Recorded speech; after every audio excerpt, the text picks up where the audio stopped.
дар робита ба натиҷаҳои рушди иқтисодиву иҷтимоии шаҳри Исфара дар давраи соли 2024 нишасти матбуотии раиси шаҳр Баҳоваддин Баҳодурзода баргузор гардид, ки дар ҷараёни он кормандони расонаҳои хабарии ҷумҳуриявӣ, вилоятӣ ва маҳаллӣ ҳузур доштанд. Нахуст шаҳрдори Исфара оид ба натиҷаҳои фаъолияти соли сипаришудаи соҳаҳои иқтисодиёту иҷтимоиёт ба таври мухтасар маълумот пеш овард. зимнан шаҳрдори Исфара таваҷҷуҳи ҳозиринро ба вазъи иҷроиши нақшаи буҷет, натиҷаҳои фаъолияти соҳаҳои саноату кишоварзӣ, сохтмону ободонӣ, маорифу тандурустӣ, бунёди корхонаҳои истеҳсолӣ ва таъмиру тармими роҳҳо ҷалб намуд. аз ҷумла гуфта шуд, ки дар соли ҳисоботӣ нақшаи қисми даромади буҷети давлатӣ дар маҷмӯъ 101.5% иҷро шуда, ба буҷет 226.8 миллион сомонӣ ва ё 3.4 миллион сомонӣ зиёд маблағ ворид гардид. нақшаи қисми даромади буҷети маҳаллӣ 104% иҷро шуда, ба буҷет 131.9 миллион сомонӣ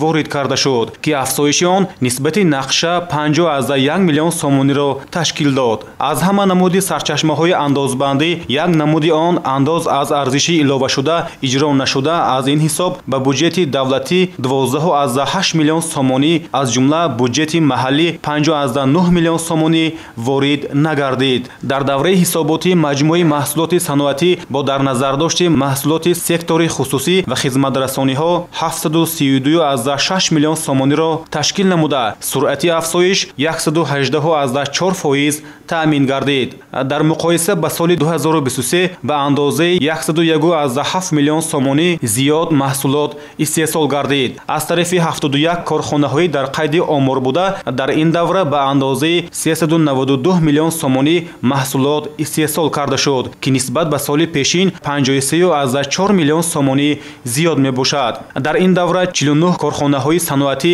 истеҳсоли маҳсулотро дар муқоиса ба ҳамин давраи соли гузашта зиёд намуданд. соли сипарӣ гардида 7 адад корхонаю коргоҳҳои навбунёди саноатӣ бо таъсиси 32 ҷойҳои кории нав мавриди истифодабарӣ қарор дода шуданд. дар соли 2024 маҷмӯи маҳсулоти кишоварзӣ дар ҳама шаклҳои хоҷагидорӣ 1 миллиарду 568 ҳазор сомониро ташкил намуда, суръати афзоиши он 111.9% таъмин гардид. кишоварзон дар давраи ҳисоботӣ 17770 тонна ғалладонагиҳо, 30,000 тонна картошка, 995 тонна полезиҳо ва 51,000 тонна меваҷот, аз ҷумла 43,000 тонна зардолу ҷамъоварӣ намуданд. мақомоти иҷроияи ҳокимияти давлатии шаҳр барои иҷрои дастуру супоришҳои президенти мамлакат оиди вусъат бахшидани корҳои ободонию созандагӣ ҷиҳати сазовор пешвоз гирифтани ҷашни 35-солагии истиқлолияти ҷумҳурии Тоҷикистон ҳамаи имконияту захираҳои мавҷударо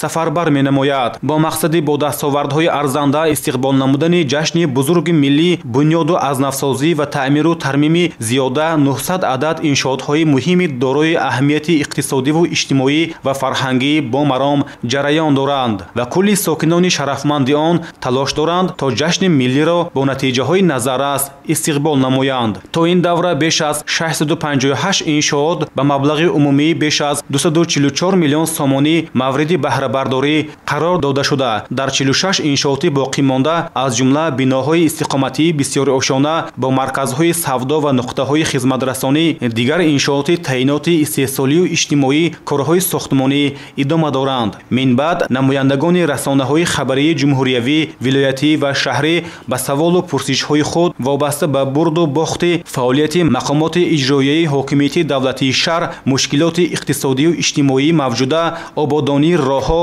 рушди саноат ва кишоварзӣ, таъмини муассисаҳои маориф ва тандурустӣ бо кадрҳо, вазъи минтақаҳои наздисарҳадӣ, бунёду нигаҳдории муассисаҳои томактабӣ, раванди бунёди хонаҳои истиқоматии баландошёна, нақшаву ниятҳои минбаъдаи созандаю ободкоронаи роҳбарияти шаҳр ва амсоли ин посухҳои мушаххас гирифтанд.